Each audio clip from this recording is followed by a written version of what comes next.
Students, in this video I'm going to talk a little bit about some of the challenges that the British faced in ruling their North American empire after their victory in the French and Indian War, and the way in which some of the American colonists object to their approach to ruling their empire.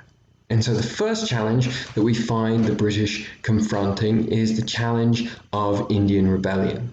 Native Americans in the Ohio River Valley, in the Mississippi River Valley, are shocked to find that at the conclusion of the French and Indian War, the French have given away their territory to the British. They didn't know the French were going to do that. They argue the French don't have the right to do that. And they find that their relationship with the British is going to be significantly different from the French. Whereas with the French, as you remember, they were trading partners. With the British, they're going to be subjects. And they don't like that, and so we find Indian rebellions launched against the British in the years after the French and Indian War. After the British have suppressed these rebellions, the British try and find a solution to these rebellions, try and find a solution that's going to keep the peace by making a partition, by issuing the Royal Proclamation of 1763. And in this proclamation, they forbid further colonial expansion beyond the Appalachian Mountains.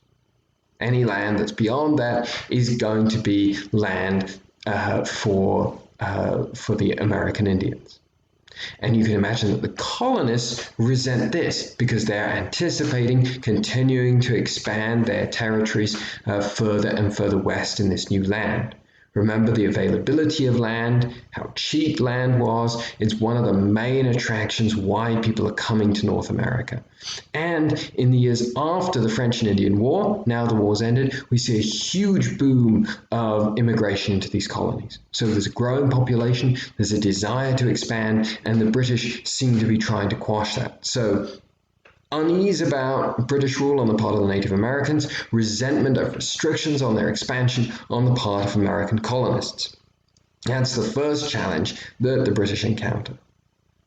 The second is linked to the challenges associated with the end of the French and Indian War, and the main one, which is paying off this large war debt. And the British government decides that since it was debt that was acquired defending their colonies, that the colonies should contribute, and that they consider themselves as redressing a tax imbalance. It's a fact that the average colonial citizen, the average English citizen, British citizen in the North American colonies was paying 1/26th of the amount of tax that an average British citizen was paying. And so the British see themselves as evening up the playing field. Now, the colonists would respond that the trade restrictions that they've been placed under act as a sort of tax that's not being taken into account. But either way, they resent British efforts to revive the navigation acts of the previous century, which you remember hadn't been enforced for a while, but was still on the books. The British start to enforce them, and they start to bring in other acts as well. And they start to bring in acts that intensify the protectionist economic model, where the British are not just controlling who the Americans or who the colonists can trade with anymore, they are also trying to raise revenue from them. And we see this in 4 acts in particular. The Sugar Act, which increased the charge on sugar. The Currency Act, this one's a little more complicated. The Currency Act established or required American colonists to pay British merchants in gold and silver. Now, there was never enough hard currency, precious metal currency, gold and silver in the North American colonies because it was all being paid to English merchants. And so this was always a problem for the American colonies. And they had produced their own paper currency instead, less valuable, but they could use it to pay their bills. But now they're not allowed to use that to pay British merchants, so they can't pay them a combination of the two. It means that the value of that paper currency tanks at the same time as there's a shortage of precious metal-based currency in North America. And so this means that you have a currency crisis, or currency-based hardships in the North American colonies. The Quartering Act is the third of these acts. Requires American colonists to host British soldiers. Remember, I said that at the end of the French and Indian War, there are more British troops in the North American colonies than before. Requires them to host British soldiers in their homes. And this is seen as intrusive. Remember, there's a culture of independence in these colonies. And having a representative of the government staying with you, that's not something most people appreciate. And the last and most infamous of these acts, these efforts by the British to govern their empire by raising the revenue they're receiving from North American colonies to pay for the French and Indian War debt, is the Stamp Act. That all pieces of paper, even down to playing cards, that are purchased for business use had to have an official government stamp on them. And of course you paid for this. And so this was seen as kind of a trite way of raising money on the part of the British government. And we find that the American colonists start to protest these measures. And these protest groups that form are called the Sons of Liberty and the Daughters of Liberty. Sons of Liberty protest these measures. They're led, or kind of the epicenter of this movement is in Boston, Massachusetts colony. And the Sons of Liberty are the protest group that's leading the protests in Boston, which is leading the protests throughout the colonies, and they're led by a man named Samuel Adams. And generally they try and convince the colonial assemblies, the local political groups of these colonies, to resist and to object to enforcing these acts, or even not to enforce these acts. The other protest group you find is the Daughters of Liberty. And this is a women's group that focuses on emphasizing the independence of the colonies from Britain by carrying out a boycott. They try and avoid buying any British goods, and they, one example or two examples are they make their own herbal teas instead of importing British tea. And they also spin their own fabric for textiles to avoid importing British textiles. So these are the ways that the colonists try and resist these efforts on the part of the British to raise revenue.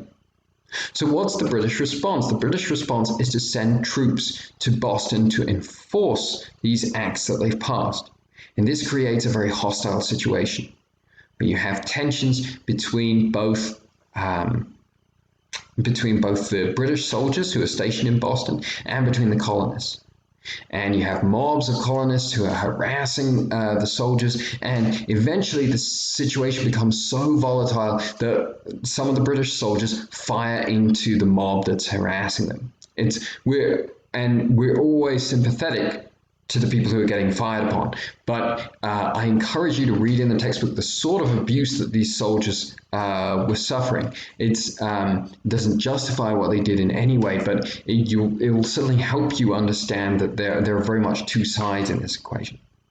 But the soldiers firing into the crowd, this is known as the Boston Massacre, and it's further raising tensions between the British government, ruling government, and between the colonists.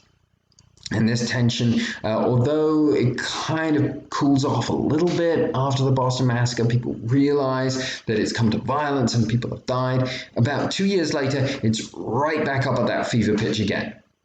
And this time we see it in the incident of the Gaspé and the Boston Tea Party.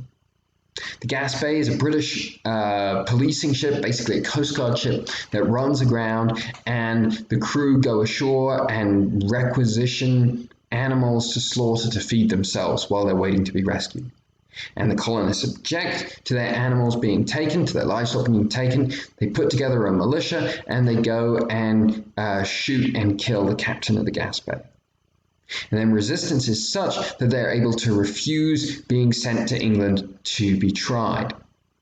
And this is a sign of hostility among the colonists to the British government by this point. Boston Tea Party, of course, very famous. One kind of interesting detail We all know about how there's British tea in the harbour and it's thrown overboard, it's protesting British taxes. One interesting detail to point to is that at this point, the price of tea had actually been lowered. This was surplus tea that the tea companies were trying to get rid of, and so they had lowered the price.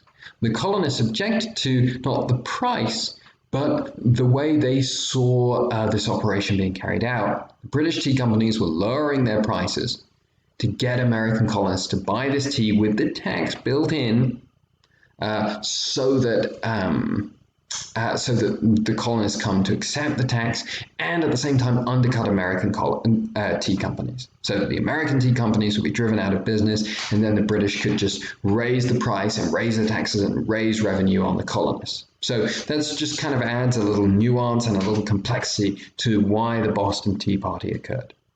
So now you have outright violence being carried out against British soldiers and against British goods.